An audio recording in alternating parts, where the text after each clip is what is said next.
What's up, guys? I'm Riven. And I'm Talos. We're the Studley Boys. Welcome back to another episode of the Studley News Network. In today's episode, we're going to do a breakdown of Sony's August State of Play showcase.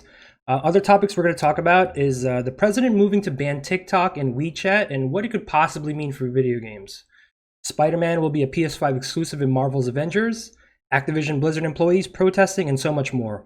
As usual, timestamps and links will be down in the description below. Like and sub if you enjoyed the video. And of course, as well, if you guys want to watch us game, we do stream on Twitch every Tuesday, Friday, and Sundays around 6 p.m. Pacific Standard Time. Hope to see you there. With that being said, let's get on with the news. Let's do this.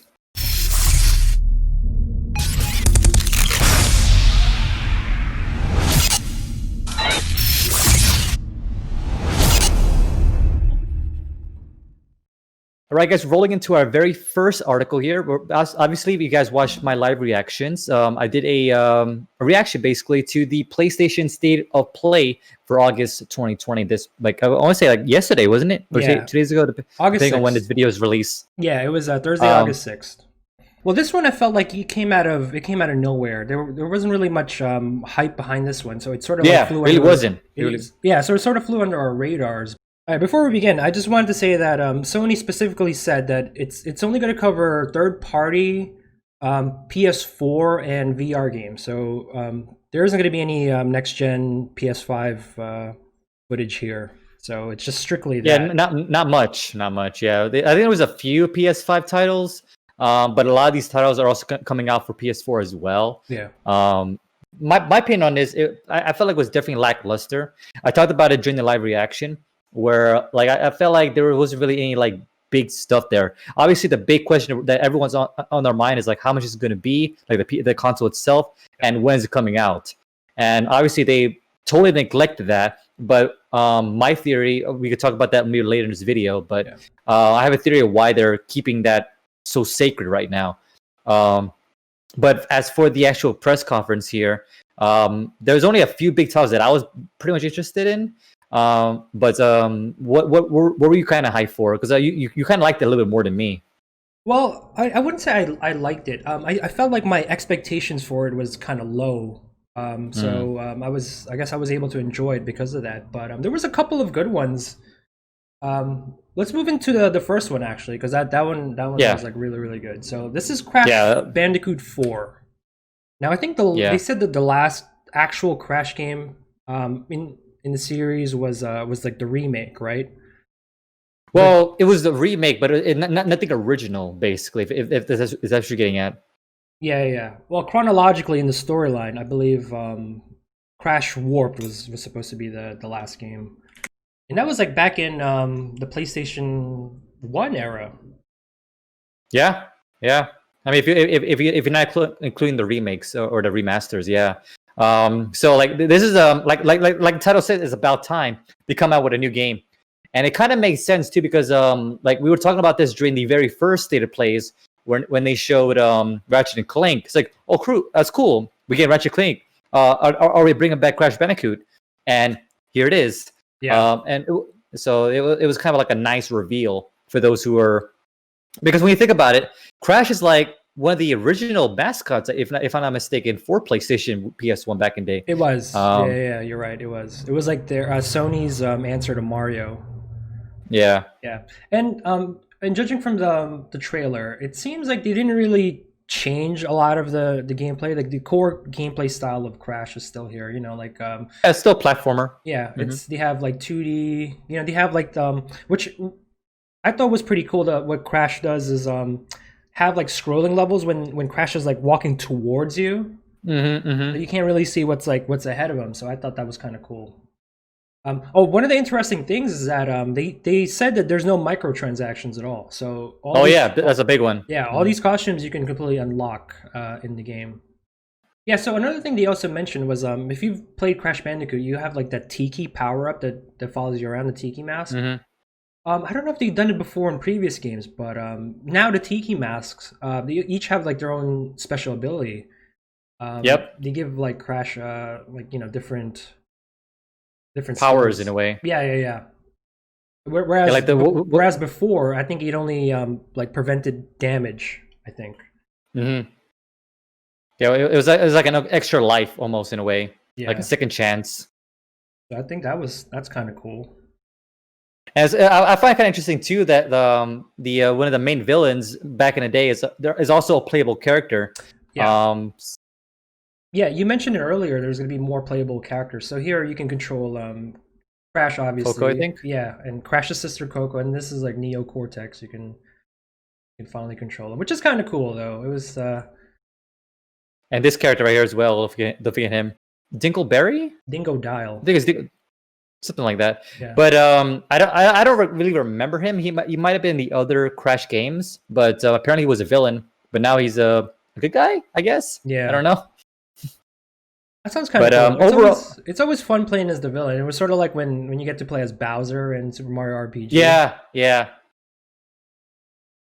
So like and this is one of the new modes that he talked about. Basically, the whole entire screen is like inverted or completely white out. And you have to like kind of paint the way ahead of you. Just to try like a more extra difficulty in there for certain players that want to be like those completionists out there that want to like really master this game. So that's a nice added touch there. Yeah. And you can see here, it completely changes like the feel of the level. I think it's like the same levels, but it just sort of, like changes it up like slightly. Well, not slightly, but it changes it up. So there's a bit of replay value in there. Exactly. Overall, though, obviously it's a nice little like platformer game that you can play with friends and stuff like that. Something to get excited for, especially if you're been waiting for a new Crash game to come out. Yeah. So does we can roll into it. Does this have your attention? Like, do you think? In terms of the actual press conference, this is definitely one of the bigger ones that I'm actually excited for. I still need to play the remastered 1, 2, and 3. But if I have time, I'll definitely grab Crash Bandicoot 4. Yeah. And you can pre-order it now, and it's available October 2. All right, so moving into the second game in the showcase, Hitman 3. Now, I believe we got some Hitman-related news, I think in the last Sony State of Play showcase. Well, here it is. Here's the big one. The whole game is going to be available. The whole game, it's going to be playable in VR. I'm actually excited for this one because obviously I'm always down to play some more VR titles. And playing Assassin in VR, it's gonna be good. It's gonna be fun. Yeah, the minute I saw it, I knew Talos was gonna like it. I know you're really not like a big Hitman, fan. Yeah, I wouldn't say I'm not a fan. I enjoy the concept, but I'm just not nostalgic for like certain people are. Yeah. But the fact that they have this VR option, I'm definitely down for it. Yeah. So here, like you're about to choke someone out with a garrote wire. All right, now here's the thing. Play the entire World of Assassination trilogy in VR. So I'm guessing I'm guessing it's going to be this as well as like the previous other games. Yeah, so this was a short teaser, but I kind of wish it was a bit more gameplay. But maybe we'll get more for the. I guess I don't know if they're coming out with another State of Plays, but maybe the next State of Plays we'll get some more gameplay on this. Alrighty, so moving into the next game, here's Braid Anniversary Edition. I haven't played the original Braid, but I believe it's like a 2D side-scrolling platformer that's like sort of puzzle-based. Like a puzzle platformer, Yeah. Hold on, let's skip through some gameplay here. Yeah, it was like some like. I believe like the gameplay is also, it's based on like time manipulation. So like a lot of the puzzles, it's it involves like rewinding and fast forwarding time. Correct. Yeah. The art style is like really, really cool though. I'm not gonna lie. It's a very pretty game. It's like very like hand drawn, sort of hand painted style. Yeah, it's very pretty, but like for me, like this particular gameplay is not really like my thing. If it was like kind of like I mentioned in the reaction video, if it was like maybe a multiplayer game, I could play with like my friends and stuff like that, maybe it would be more interesting. But like Riven was saying, it's a very pretty game. The gameplay is probably amazing. I don't know. Obviously, you can't really judge a book by its cover in this context, the graphics, or if you like that kind of art style or not. But as you can see here, they definitely added frames per second, more detail, more pixels. Yep, more hand drawn, like Riven was saying. All right, so moving into the second game here, we have Spelunky 2. Now, this is like another game from an indie developer. It's like one of those like roguelite type games. Mm-hmm. 2D platforming, side scrolling. It's like also puzzle based as well. Yeah, so very similar to the very first one the previous one we talked about. Yeah, I'm not too familiar. I haven't played the first one. I'm not too familiar with this series, and not something. From what I heard though, there's a hardcore fan base for it. So I'm sure they're excited to see a Spelunky 2. Yeah, it's not something on my radar, but it does look good though. All right, rolling into the next VR title, which I'm actually excited for. From Lucasfilms, the Star Wars comes out, Vader Immortal. Now, this one that looks really good. Like, obviously, as you guys already know, I'm big in VR games. And if you could play Dark Vader or having a lightsaber in VR, dude, I'm totally down. Yeah, this looks kind of cool, actually. There's been a couple of games that have tried to do the whole, like, sword fighting VR thing. Not a lot of them got it right, but hopefully this one does, though, because it looks really, really good. Now, they showed a little bit of like, obviously we don't know what the story is about, like where it takes place. I would assume somewhere between episode 4 to 6. That's my guess, because obviously it has Dark Vader, so you have to be somewhere in that generation. But it does come out August 25th, 2020, so sooner than we thought. My concern, though, that I mentioned in the reaction video, is I feel that it's going to be very short, and it's more like an experience-based game than really a game that's a dedicated VR game. If that makes any sense. That's one of my own concern, because that's what I felt about all the previous VR titles. So we'll just wait and see on that one. So here's the second expansion for Control, which is coming out August 27th. And I'm not really too familiar with the Control series, but I do know that storyline-wise, it does tie in with the Alan Wake series. Mm-hmm. For a while, though, people have been wondering whether there's going to be an Alan Wake and a Control crossover, but it seems like this video might confirm it. Yeah, it was a teaser for sure, but we didn't get very much gameplay with it. It showed a little bit of gameplay, but obviously if you played the first Control, you already know what to expect with gameplay. So I wonder if they're going to like expand on that gameplay or keep it what it is. Yeah, it looks good though. Here's screenshots for Temtem. Yeah, that's pretty much like a Pokemon game. yeah. So it's like pretty much like indie Pokemon. I'm not too familiar with the current Pokemon games. Maybe you might provide more insight, but from what I've been reading, the recent Pokemon games haven't been able to deliver things that the fans have been asking for. You know, like a more online type game. More focus on like multiplayer and battling and trading and stuff like that. Like they've stuck to like pretty much the same formula as like previous Pokemon games. So true. That's true in that regard. But the one thing they have done with the latest title is what we call raids. And basically what that is you can like pretty much either play with friends or random people to attack this giant Pokemon and to capture it collectively. So that's their way of like incorporating like the community involved, but they still have their traditional battles. They have the traditional trades. But in terms of a fully fleshed out online experience, they're definitely not there.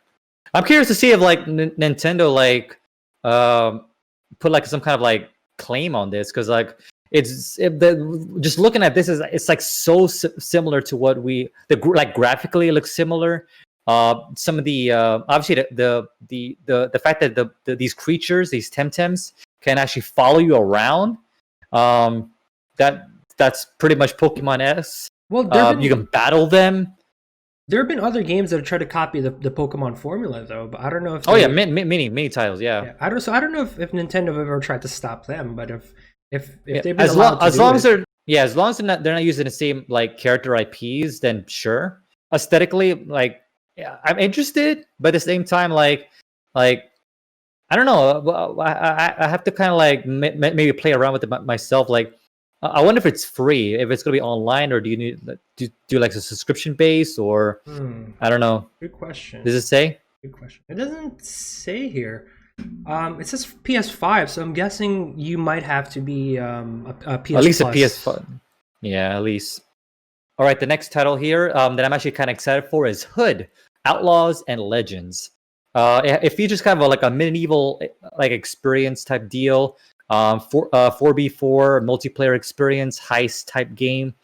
So it's gonna be like that that game with like when they wear clown masks and they rob banks, right? Is it? You think it's gonna be like that? Maybe, but you're I guess knights or something. Yeah. Or maybe assassins of some sort. So I'm guessing it's gonna be like a 4-player co-op style thing, but it takes place in a medieval setting. It looks good though. Yeah, the Dark Ages. We didn't get any gameplay for this. It was more like a teaser trailer. Sophie will get some more. He got hammered. Yeah. But yeah, hopefully we get some more details about this in the future announcements. I don't think there's any release date on this either, but it is coming out for the PS5.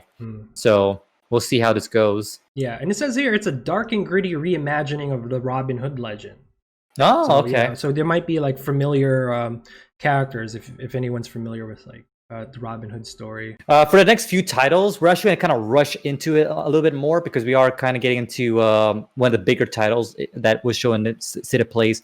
This one is the Pathless, which is basically a like a cell shaded like it looks very pretty. Yeah, It features like you would try and target these like targets in the distance and using your bow and arrow. And the gameplay looks very cool and very fast paced for the most part. Yeah, it's supposed to be like some sort of like open world type thing, but like gameplay wise, it's there's like interaction between you and your eagle there. So like grabbing onto the eagle will let you like glide and stuff like that. Yeah, and I'm sure you can use them for combat as well.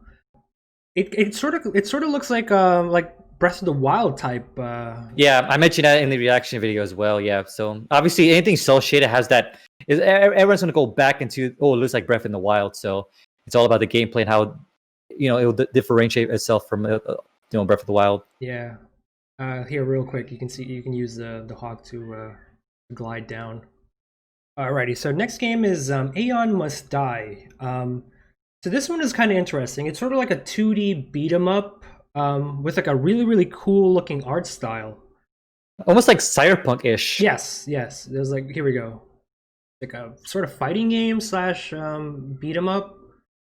Very interesting art style. I like it, and we can't play the audio obviously, but in the trailer there's like this cool like synthwave electronic music.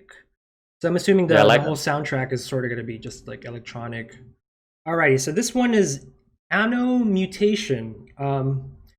This one is another 2D platformer, but I like the art style here. It sort of takes place in like a cyberpunkish style world. It's like very bright, a lot of billboards and stuff like that, like a very futuristic looking city. I'm not sure what the gameplay is because right now, from what I see, it's just this character just kind of moving through these dimensions. Obviously, it's a platformer. There's going to be some enemies in there, but the gameplay looks like what we know, like from a side slasher type gameplay. Yeah, it looks good though. Very stylish looking. All right, next title is an open world JRPG. Obviously, I'm a big fan of JRPG games. If you haven't already figured that out, it has that like almost Tales look. If you ever play the Tales series, so this game is Genshin Impact. Obviously, we see a lot of gameplay here, which looks similar to what you know and love about JRPG games. Obviously, very cute, kawaii characters. Now, is this like some sort of open world type thing? Is it gonna be like an RPG or open? It's not MMO, but it's basically like a traditional like RPG, but an open world environment. Yes, similar to like I guess you could say like Fantasy Star Online maybe, but it doesn't take place online. I think, at least as far as I know. Yeah, it's a really really pretty game though, and I hate bringing this up again, but if it's like open world, it sort of looks like Breath of the Wild. But of course, the characters are very anime looking, so that's the Oh only yeah, thing that definitely. really sets it apart. But otherwise, That's why I said it kind of feels like Tales, like the way Tales is like animated and styled, and some of the battle animations and like the creatures and like enemies that you encounter feel very similar to the Tales series. yeah. I don't think there was a release date on, unfortunately, but we'll be looking out for it. So here's the Pedestrian. This one looks kind of interesting. I'm guessing this is from an indie developer as well. But yeah, it looks like a 2D side-scrolling puzzle in which you sort of manipulate like the locations in order to solve Or it. where they go to. Yeah. And Have you ever played like Persona 5? They had that similar thing with like the paintings, and you have to like kind of navigate through the paintings. That's pretty much what this entire game is. Yeah, and it's like really, really pretty looking too. I have a thing for like these like little quirky puzzle-based games. I guess like having played Portal recently, it's sort of something. If this is multiplayer, that'd be fun. That'd be a fun multiplayer. Yeah, I don't know. Yeah, but it looks nice and quirky. I kind of like it. I like how the background's all 3D and all that, and the actual game itself is only 2D, so it's kind of a nice take to that aesthetic. All right, the big finale to the state of plays for August is Godfall. We were introduced to this in the very first state of plays, but they didn't really show that much. All they had was like a cinematic trailer with like kind of annoying music, honestly. I don't know, like I wasn't really jiving to that music, and it didn't feel like the same vibe.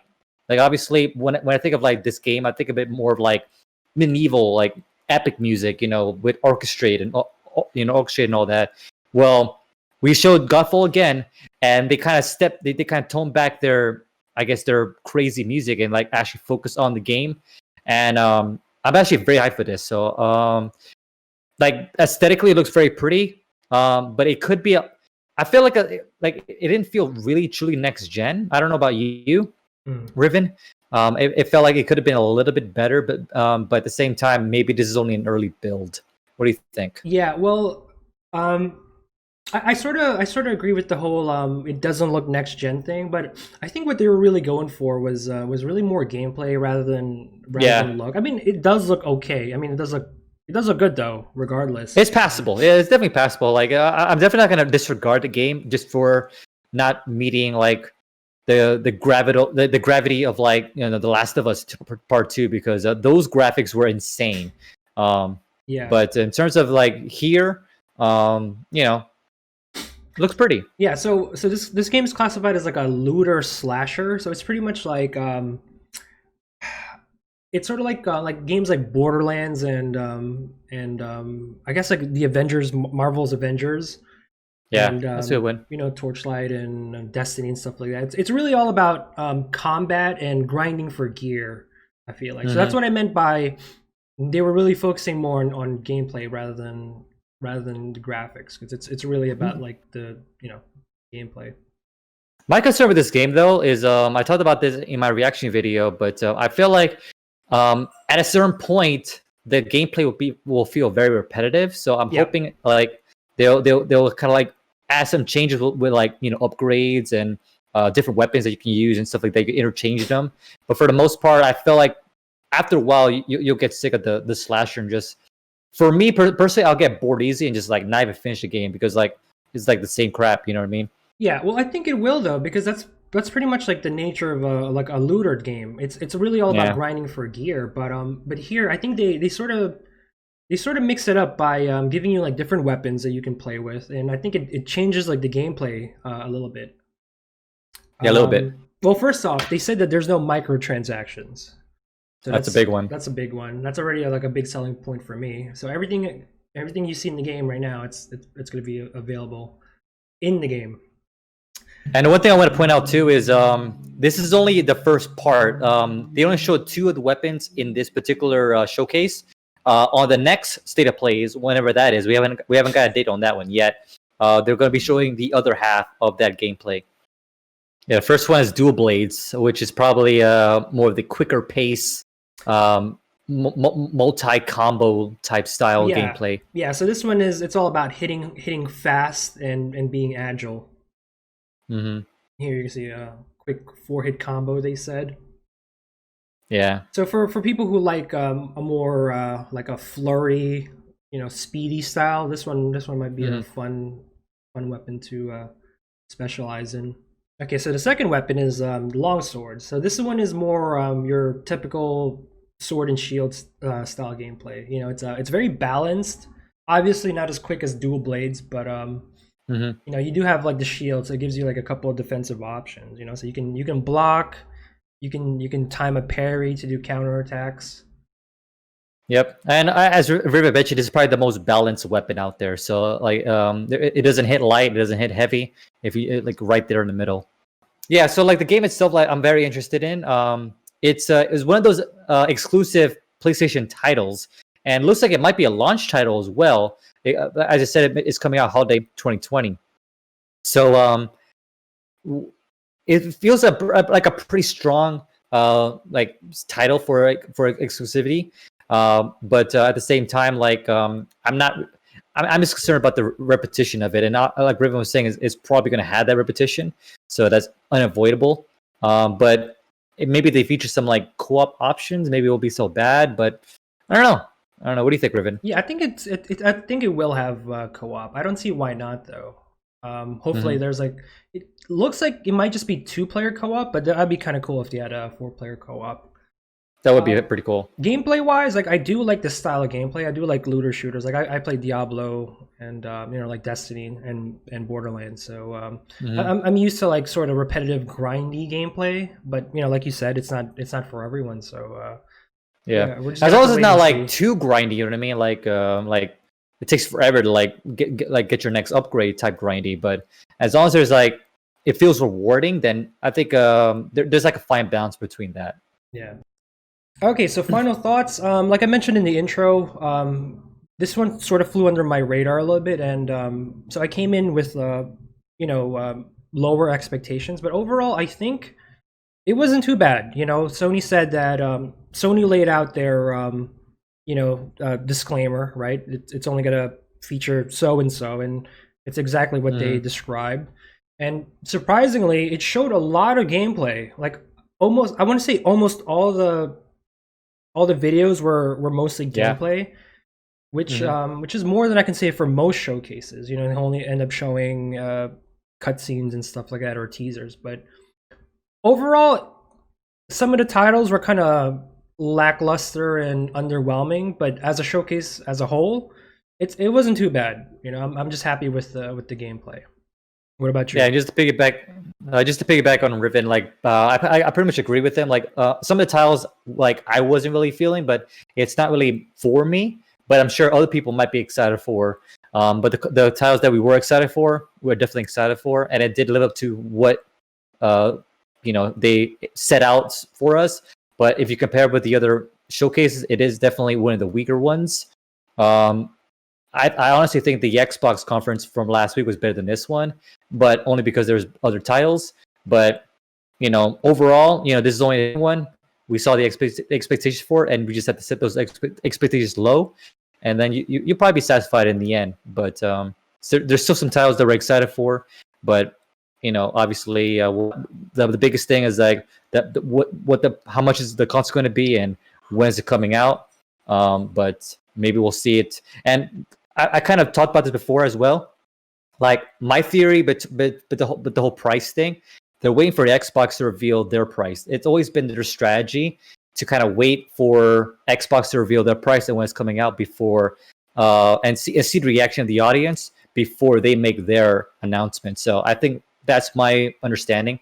Once the Xbox releases their price, we'll finally get the price for the PS5. Now it's a question of when Xbox is going to release their price, right? So it's sort of like a game of chicken now.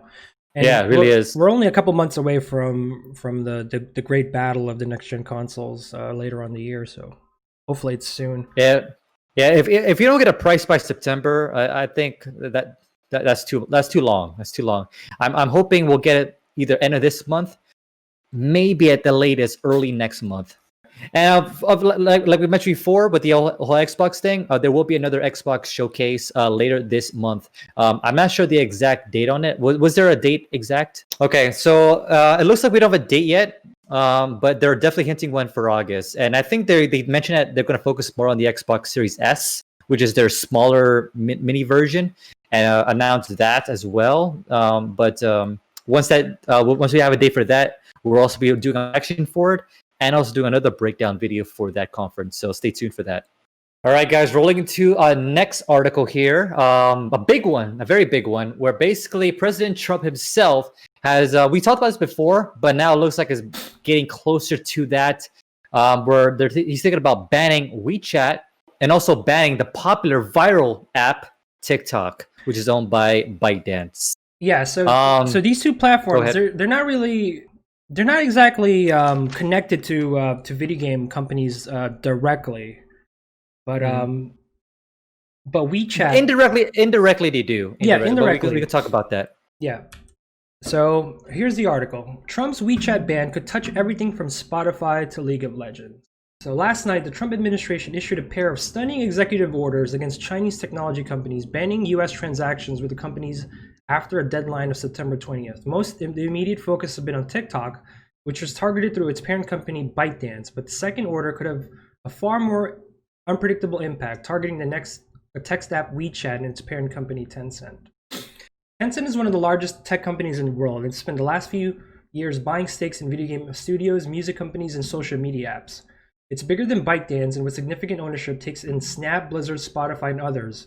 It's far more embedded in the global tech industry. I want to say not a lot of casual consumers are aware of Tencent, but they're a really big Chinese company that has like a strong grasp on the video game industry. I believe Talos did a video about it, so he can probably explain a little bit more about it in detail.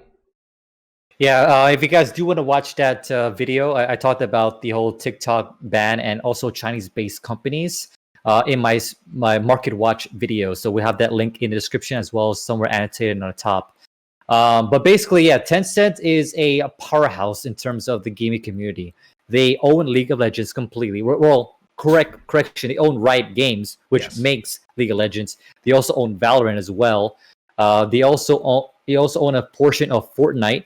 They also own Epic Games. Epic Games, I believe. I think they own 40% of Epic Games. Yeah, 40% of Epic Games, which of course that includes the Epic Games Store and also some of the games they produce, and also the Unreal Engine as well. Yeah. So that's a huge just in itself. They also own Supercell, which is the guys that make basically Clash Clans and Clash Royale. So they have their hands on like mobile gaming as well. Yeah, they're big. They also have a small hand in Activision as well, Activision Blizzard, and the guys between Call of Duty and Call of Duty Mobile and all that. So yeah, they're huge. And of course, if you guys don't already know, they also have their own streaming platform that they try to compete directly with Twitch, known as Trovo. And that's only a small hand. So, but obviously, if you want to know more about that, definitely check out that video I made. Like we mentioned before, they're Chinese-owned companies, and it's really a matter of privacy. Yeah, privacy and data security and stuff like that. TikTok, of course, is a huge advocate to that, where they're collecting data from its users, and potentially they want to ban that. Okay, so when the news broke out, a lot of people that are mostly gamers were afraid that it was going to affect League of Legends and Valorant and stuff like that. But Clash of Clans. Yeah, but they did say that they should be totally okay. But what this article is saying, it's that that might not be for long though, because if the U.S. government can can put their hands and interfere with like the workings of TikTok and WeChat, then what's to say that they'll do the same thing to all these other games? I'll try to explain it the best way I can, but like in the most simplest way, right? An international company can't do business in China unless they're affiliated with like a publisher in China. Now, I believe China put out a law saying that if they feel like it's in the interest of national security, they have access to all the everything that that company owns. If you take like ByteDance, for example, you know, it's a Chinese company, right? There's people that use it here in the States.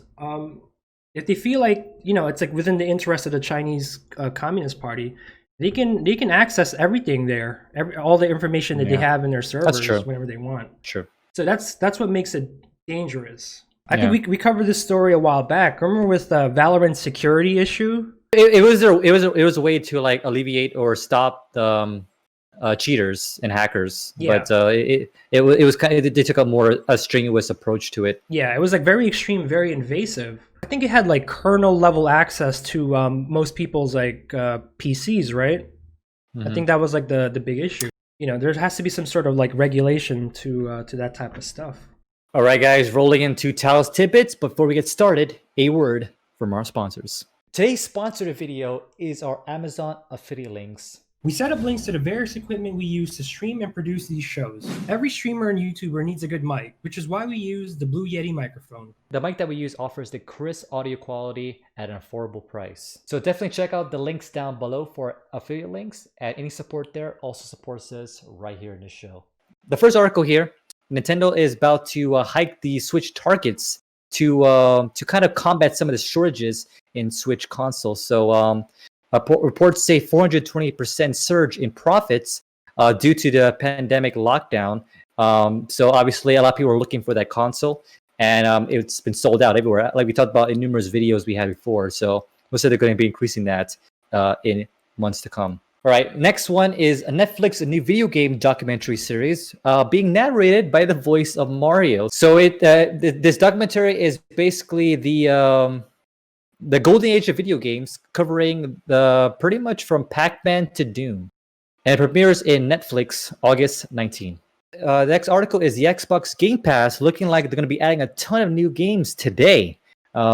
This article, obviously, they talked about so Man of Medan, Darksider Genesis, Undermine, Trailmakers, and a bunch more. So definitely check out the article for the full list.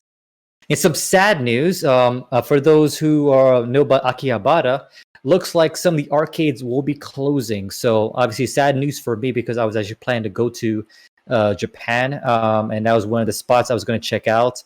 But it looks like due to the pandemic possibly affecting it, it looks like they're shutting it down, and it's going to look totally different in Akihabara.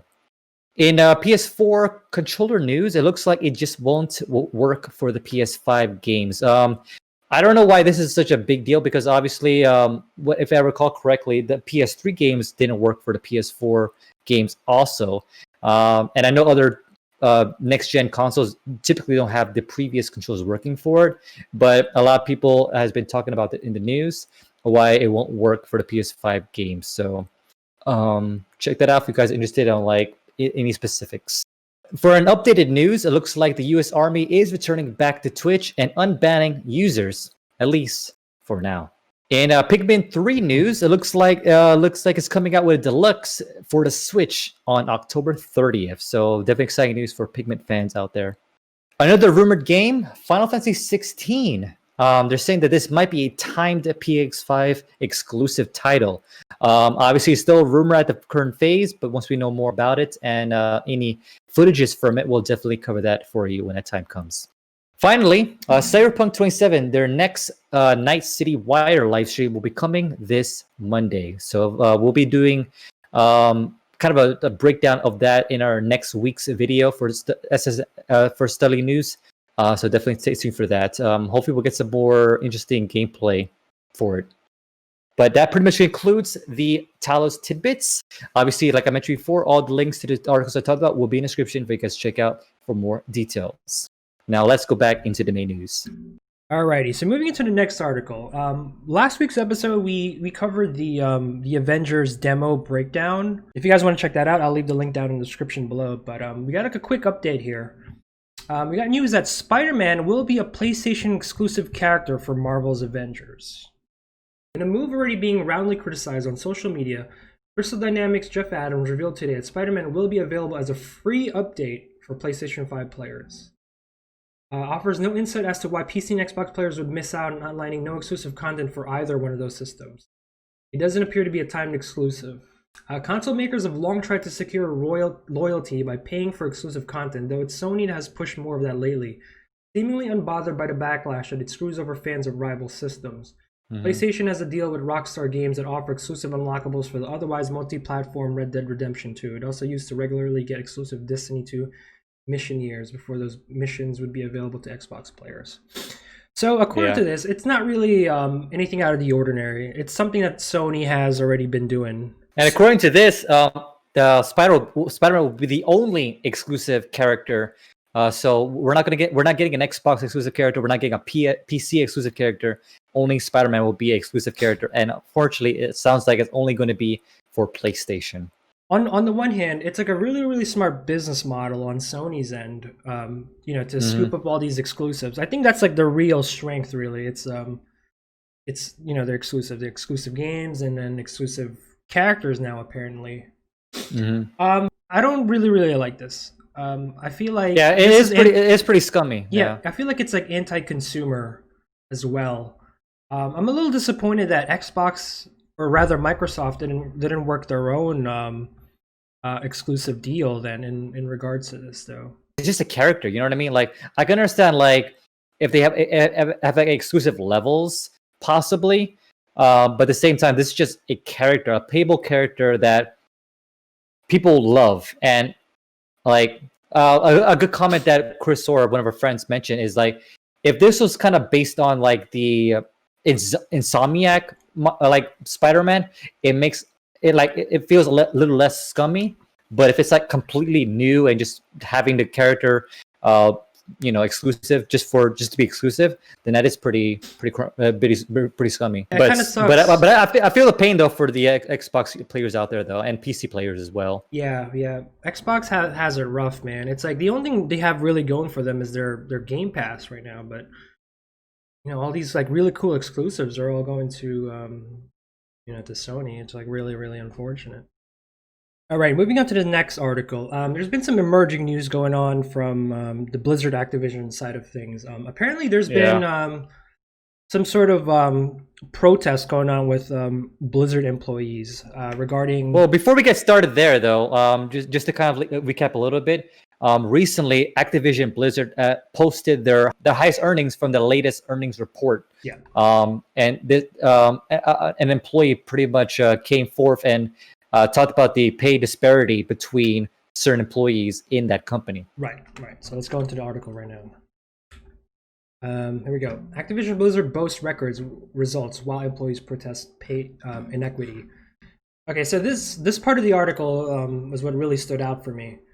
According to the recent report by Bloomberg News, an employee at Activision subsidiary Blizzard Entertainment created the spreadsheet on Friday in response to the results of an internal study on pay disparity. Dozens of fellow workers would eventually contribute salaries and pay increase to the documents, which largely indicated that raises fell well below expectations set by the study. While producers and engineers at Blizzard can reach six-figure salaries, Bloomberg's report continues, employees in quality assurance and customer service often barely surpasses the minimum wage. Internal messages from 2018 indicate that some workers are struggling to stay afloat at their current pay level, sharing cost-cutting tips like skipping meals and using the company's free coffee to suppress hunger. A longtime Blizzard employee told Bloomberg that they are now making less than they did nearly 10 years ago due to paltry raises and changes in overtime hours. Wow.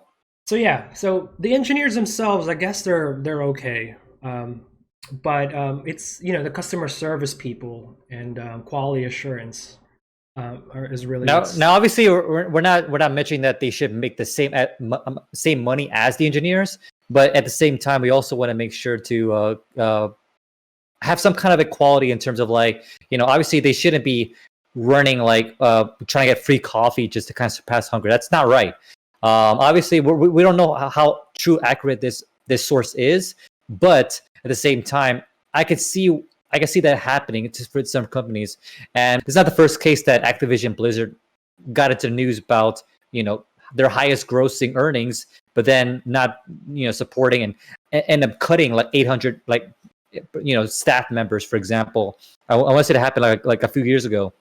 Yeah. But so yeah, this is not their first rodeo, but at the same time, obviously at a certain point you want them to like kind of catch up and like help out those who are like in customer support or at a much lower like I guess stature in the company. Yeah, I mean it's unfortunate. They said that they're barely making minimum wage. What's minimum wage now in the United States? It's like what, $15 or something like that. I think it's also depending on like what state you're in as well. That's true. So they're in Irvine. Okay, so according to this, an hour. Yeah, on January 1st, 2019, the minimum wage increases to $20.19 per hour for employees, with 26 or more employees, and $11 per hour for employees with 25 or fewer employees. This is coming from the minimum wage California Department of Industrial Relations. It's unfortunate though, because I really like Blizzard as a company, but as of late, they've sort of, I guess their principles have sort of shifted. Ever since they were bought up by Activision, they sort of just started just going downhill. And then I believe like 2018 or so, they had like a sort of like a mass firing to sort of cut down on overhead and extra costs and stuff like that. In 2018, the company laid off 8% of its staff, or roughly 800 people, announcing firings during some same earning calls in which executives congratulated themselves on record-breaking earnings. So yeah, wow. They're making money, and then the people at the bottom, which I argue are incredibly important because they're the ones dealing with the people, with consumers. If they're in quality control and customer service, they're dealing directly, and you're constantly sitting down for like what, 8 to 12 hours or something like that, and it's like a really difficult job, just like constantly on the phone and dealing with customers. It can't be easy. As a consumer, you obviously love the games, you want them to keep making games, but as someone who just reading about this and like being an employee yourself or having an employee yourself that doesn't treat you right, it goes into that gray area again where you want to support those like that from all sides, not just the very top, the top 1 or 5% of the company. You know what I mean? So it's tough. Like I don't know how we can fight against this, but at the best we can do is some kind of awareness that this is still happening, and hopefully we can make a stand against it. And I get why they're rioting right now and protesting against this, because it's not right. Everyone should be treated with some kind of quality here. I've become less and less likely to support Blizzard because of very questionable practices like this. We were just talking about Tencent earlier on the video, and how they're starting to have like a more stronger hold on the video game industry. I feel like the mentality between like Chinese businesses and like American businesses are so different. Like I don't work for Tencent. I don't work for Riot Games, right? But I feel like Chinese companies are more likely to treat their their companies that they own as investments. So I feel like they're always treated fairly. I don't think I've ever heard about like anything bad happening in Riot Games. Whereas American companies, they tend to treat everyone underneath them as, sort of like shit, for lack of a better word. So yeah, I mean, not just the shit on Activision, but also EA is also in that bucket as well. Exactly. It's really unfortunate. I think things need to change within the, I guess, like the way American businesses run, like these publishers. Don't forget the Telltale series as well. Like those guys. How they just completely laid off like last minute too, like and now they're scrambling to find another job, stuff like that. I don't know, it's not right. Yeah, it's not right. Something needs to happen. The relationship between publishers and developers, there has to be like some sort of change, because this can't keep up. Alrighty, that's it for the news for now. Thank you guys for watching, and stay tuned. We'll try to keep you guys updated on developing stories. And as usual, if you like the video, you can always support us by liking and subscribing. And comment down below, what do you guys think about the Blizzard Activision Pay protest? I'd like to hear your thoughts on that one. And of course, guys, if you want to help support the show, be sure to check out our Amazon affiliate links down below. And if you want to watch us game, we do live stream on Twitch every Tuesdays, Fridays, and Sundays around 6 p.m. Pacific Standard Time. Subtly signing out. See you guys later. There, guys.